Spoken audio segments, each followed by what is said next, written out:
Hi everyone, it's Will, back with the Grand Duke Dmitri 1921 Diary series, and also back with, surprise, surprise, Prince Olga.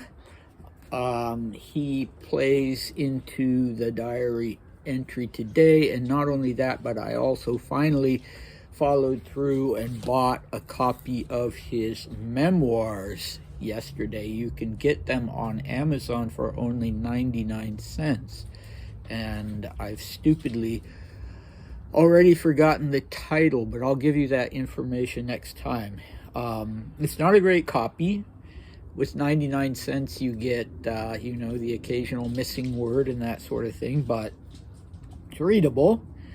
And in the very first chapter, he talks about being always, since the time he was a child, enamored of the French Foreign Legion and always wanting to join the French Foreign Legion. And so I guess that's the best motivation a person can have for joining the Foreign Legion instead of, trying to run away from something.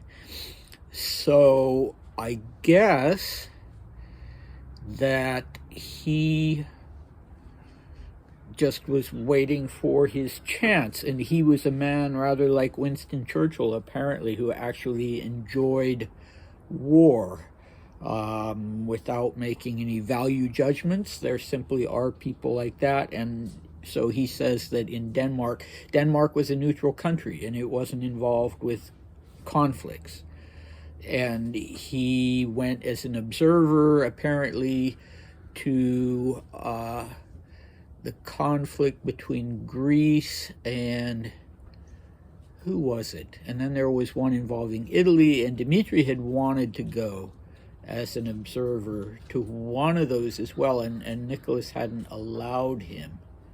I think in Dmitri's case it was in 1911. I don't know, sorry, I'm stupidly haven't looked all this up. Anyway, Olga was quite an avid soldier, apparently. Now, all European royal males at that time pretty much had to be soldiers, but a lot of them weren't avid soldiers, and Dmitri wasn't one. I think Dmitri would have done very well if he'd been in the general staff, and it's really a pity because there were rumors that something that his sister heard, that he was going to go to the General Staff Academy at one point. And, maybe he'd planned to, but it didn't turn out, it didn't work out, and that's unfortunate because I think it would have been much better for him than just, a cavalry regiment. Even though he was an excellent world-class horseman and horse trainer, it still wasn't right for him. Okay, so we're up to the 15th of February, 1921. I shouldn't say we're up to the 15th of February because, of course, we've gone back in time now from the 28th of February. And so we're 2 weeks in the past, and Dmitri is telling us about his day-to-day life. And this is the entry for the Tuesday, the 15th, still in Copenhagen, of course, and at the English mission. So let's dive in. I spent the whole morning writing, right up until lunchtime. I was informed via telephone that Maria Fyodorovna had a heart attack during the night and is very weak. So after lunch, which I had at home, I went to see Ksenia at the palace. I found her rather distraught, but she told me the Empress was better, just terribly weak and unable to move. Ksenia herself looked just worn out, exhausted. Naturally, there was no discussion of me seeing the Empress. From the palace, I went to see Mrs. Parr. Apparently, Audrey is causing lots of talk here in Copenhagen, and gossip in the city is already connecting her to Olga and attributing all sorts of jealous scenes to Meta. I had tea at Audrey's and around 7 o'clock went home. We, i.e. Lucia, Olga, and Meta, and Raven, had dinner at a strange place called Drachmanspro. It's the home of an old Danish poet. The place is surprisingly sympathique and decorated in an old Scandinavian style. Okay, so what is going on with the Dowager Empress, Maria Fyodorovna? Was she really having heart attacks? Or maybe little strokes? I don't know. Dmitri uses the word for heart attack, and apparently she'd had several. And so she had one on the night between the 14th and the 15th, and he was called and went to the palace, and so yeah, to see Ksenia. So that's nice, I guess. You know, he was included in that crisis. He was a family member, so it was right that he was informed and that he came to see Ksenia and offer his support, presumably, and find out how grave things were. And poor Ksenia was apparently in quite a bad state, even though her mother was getting better. So as far as I know, the Dowager Empress would live until 1928, so another 6 years roundabout.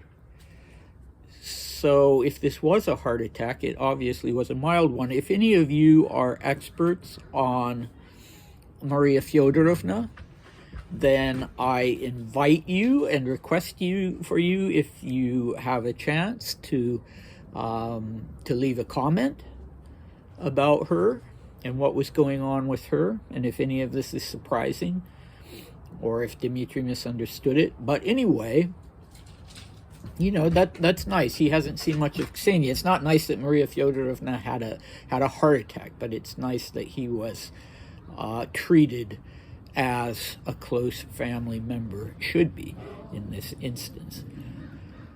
Okay, but he's not too he's not too concerned about it, I guess. He goes immediately from the palace to see Audrey Parr. So I should add that any of you who know that Dmitri married a woman named Audrey but aren't sure of the details of that, well, this is not that Audrey. I think Audrey was simply a popular name around that time. And so this Audrey is a friend of Dmitri's from England, and her husband is the first or second secretary at the English mission in Denmark. Very interesting woman, kind of an artist's muse, I gather, with some talent herself. And Dmitri obviously quite likes her, although they're not an item. She's an interesting person. And he notes that there's this gossip connecting her to Olga, and that, so it's said, Olga's wife Meta is having these jealous meltdowns. Well, what can we say about that? He refers to these things as rumors. He doesn't tell us what Olga and Meta say about them, if indeed they say anything. And he's withholding judgment, I guess. I don't know who he heard it from, if he heard it from Audrey, but he kind of seems to be implicating her a little bit, saying that she is causing lots of talk. Maybe that's the fault of the people spreading the rumors, or maybe she's behaving a little indiscreetly. I don't know. Interesting. So he has tea at her place, and then he and Lucia and Olga and Meta and the mysterious Raven. This is spelled R-E-V-E-N. The only name I can think of is Reuven, but it wouldn't be a Reuven, a Reuben. And yeah, is it a first name or a surname? And if it's a surname and Dmitri and Lucia and Olga and Meta aren't on first name terms with this gentleman, why is he included? Really no idea about that one whatsoever.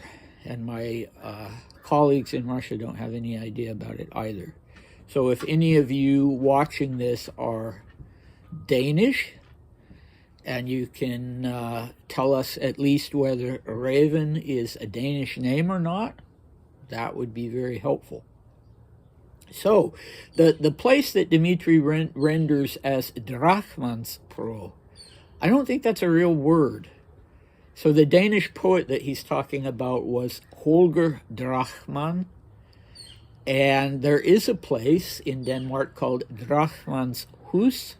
I don't know how you pronounce Hus, it's H-U-S. So obviously Drachmann's house, but it's not in Copenhagen.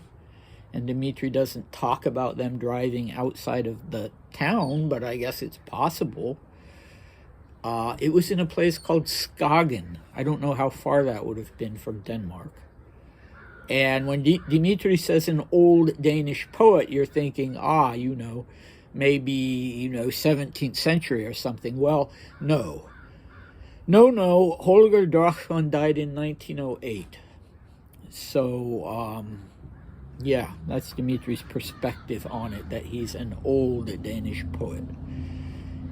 And he likes the place. Is it a restaurant, or because this is members of the Danish and Russian royal family, did they have special access to it? I don't know, but he likes how it's decorated in an old Scandinavian style. He always enjoys that place wherever he's at, whether it's Tehran or India or you name it. He always wants to see things in the authentic style.